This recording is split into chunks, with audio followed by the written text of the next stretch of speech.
Bandidos, what up? Tux here, back with the first Descendant, and today we're talking about Ultimate Bunny because she is back on top with patch 1.2.13 that released on April 3rd. They gave her an enormous buff to her electric condense base damage, and with the build I bring to you today, you're gonna have unlimited nuclear bombs. Let's do this. Wait, did we just become best friends? So nice to meet you. I think you're cool. They did a whole rebalance thing, and to our surprise, Bunny got a pretty decent buff. First off, you do need to know that her Thrill Bomb got a significant buff, so that's her number one, and it is useful if you like using all of your Descendants kit. So the base damage went from 156 to 683. That's pretty big. And then maximum power, which is her number 4, is basically doubled, but we're not going to be using that in today's build. We're going to be focusing on electric condense, and that's because the base damage is a whopping 4,715%, up from 1,946%. That's more than double, folks. That is a nuclear electric EMP something or other bomb. That's fucking nuts. This build I have for you today is absolutely perfected. It gives her maximum damage on all of her kit and delivers unlimited electric condense. So I'm going to show you the gameplay without interruption here in a minute. I will be also showing some clips, but I want you to pay attention to the uptime on her skills, especially the electric condense. You'll see it is not a 4-second cooldown. It is back-to-back electric condenses. I'll show you how we're doing that. Let's get into her build. Okay, we need to cover a couple of foundation things before we get into the specifics. First off, we will be running at maximum speed always, whether we're using her speed of light or not. And that's because I have her at almost sprint speed cap, which is 1300. She's just under that. Most of that is coming from the Peacemaker. So using the cores, you can unlock 3 sprint speeds. Mine's not perfected, but we're almost there. If you do perfect this, you will basically be at your cap. This is just a stat stick. I do recommend the Defense Master mod to give you more defense, and then also the Tactical Change for more defense when you swap weapons, and you do want the Volsha as your backup for the missions that require it. Otherwise, nothing else really matters. Here's my Volsha setup, and here's for your screenshots. So you can also add Adrenaline Rush from the inversion reinforcement. This will also give you a significant speed boost if you need to pick up some slack there. Don't worry, because when you're running the electric condense, which is basically always, it's also going to give you a sprint speed increase of 20%. So that's also going to carry you to the cap. And of course, when you're using speed of light, that's also going to give you 50%. So yeah, insane. You're going to be at speed cap. Don't sweat it. So you're going to want to run electric condense. This converts your number 4 into something that's actually useful. So it changes maximum power into a form that causes damage around Bunny. It charges up and causes a AoE explosion of electricity. You can also manually detonate it by hitting the button again. Otherwise, it's got a duration of 5 seconds, which is the charge time, and then it will automatically detonate. The idea here is to have maximum electricity or close to it when it detonates, because that's how it gets additional damage, which is going to be 10% of electricity retained. So this is the buff here under the skill effect. You can see the skill power is 4,715, up from an original 1,946. That's crazy, guys. That's a nuke. My very humble suggestion is to not build into the electric condense damage. It was already strong before the buff that you didn't need to do that. And now that they buffed it, more than doubled it, you definitely don't need to build into fusion unless you're trying to do some sort of bossing trick. We're not focused on that today.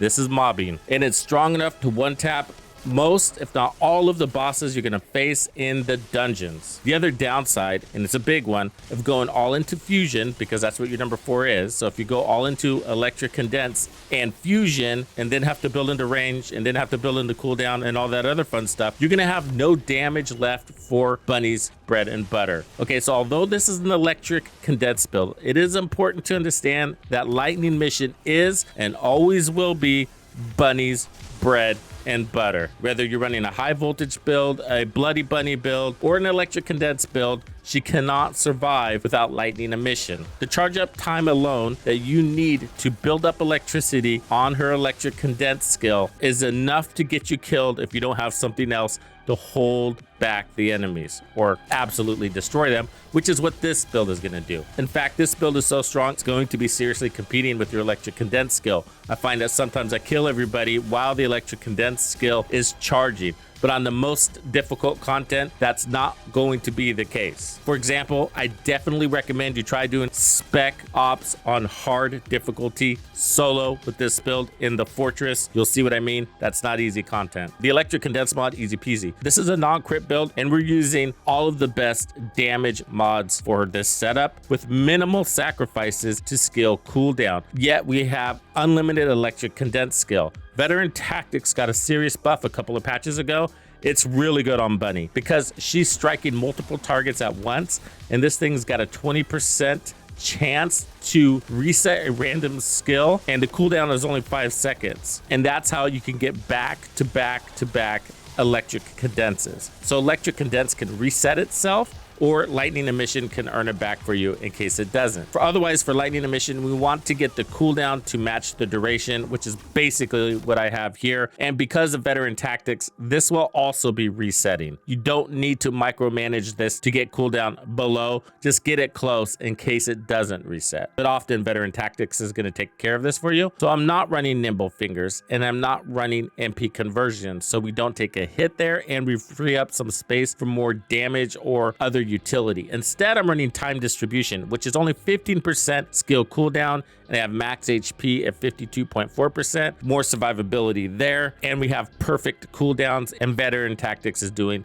the heavy lifting. Otherwise, I got increased XP, I got focus on singular to give us a little bit of cooldown to help get those in line, and then we want range. So we're basically at cap. We're just shy by a couple of points, but we got skill effect range here, and then amp control for skill effect range and max shield. If you choose maximum range, you're gonna go over your cap, and this is just slightly, ever so slightly under, so I recommend this one. And then for damage, you want power increase. This is one of the best mods for her. And then singular amplification, you want to build into singular. Remember, don't build into fusion, it's already overpowered. Plus, skill power modifier on electric condense is the tiniest of drops in the largest of buckets. And then we got electric amplification, same thing. We're not worried about the hit to crit because we're not critting. Decimator, this is really cool. So when you kill debuffed enemies, you're gonna get a skill power modifier by 5% up to 10 stacks. That's 50%. This is happening all the time. You don't even have to worry about it. Remember, all of this is for the other skills that are decimating the field. Electric condense doesn't need anything else. Just range and cooldown, and we're covered there. Arche tuning is important. Take your screenshots. This is how I have mine set up. You want the cooldown so you don't have to run the maximum cooldown mods or even nimble fingers, and that's picking up some mana along the way, which is pretty important. I got maximum skill power here, and then we pick up all the other skill powers. We get the rest of our range here, so this helps get us to our cap, which ends up being 35%. We got some skill costs here, which is great for speed of light, and then everything else is skill power. And then I picked up a little bit of HP recovery here and a nice little HP at 42%, some MP recovery modifiers. So I feel like it's a really good loadout for her. You could elect to pick up more HP this way, but that's going to cost you 5 points, so you'd lose some other things if you went there, and so I don't think it's worth it. Use a singular reactor. You're going to need that skill cooldown. Because I didn't want to run nimble fingers, I decided to put skill cooldown on here instead of electricity, and we magically got to the numbers we needed. And otherwise, you want to run Slayer. Everything else you don't really need. It shows that we have about 10,000 in HP. That's going to get pushed up higher, so when you get some kills, it's going to push up your max HP, and so that's going to push her to 11 or 12,000, maybe 13,000 HP tops. Here I have some rebound for picking up some orbs. This is going to give us MP and HP. And then up here I have this cooldown one, but you could also go for one of the other ones like this one, which will give you more MP, which is probably more helpful. I don't really need to cool down. It's more for insurance. Make sure you get your max HP and max MP. Those are all going to be important. If you run out of MP, you're going to be running at top speeds. Otherwise, we're going for skill power at 26%. Don't forget your MP recovery modifier. So check out this gameplay here real quick, and make sure you pay attention to that electric condense and its uptime and the strikes against the heavies, the bosses at the end. Notice how much of their health bar it takes away.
Thank you for hanging out with me. I'm Tuxedo Bandido, and if you found this video helpful, be sure to hit the like, subscribe, and turn on your notifications so you don't miss out on the good stuff I have coming for you. And if you like content like this, be sure to check out the video I have recommended for you right here. If you have anything you would like me to cover, be sure to let me know in the comments below. And thank you to all the channel members and donors who make things possible. Tux Nation wouldn't be the same without you. When you buy or download anything for the first Descendant, be sure to use Tux's creator code to support the channel. Easy peasy.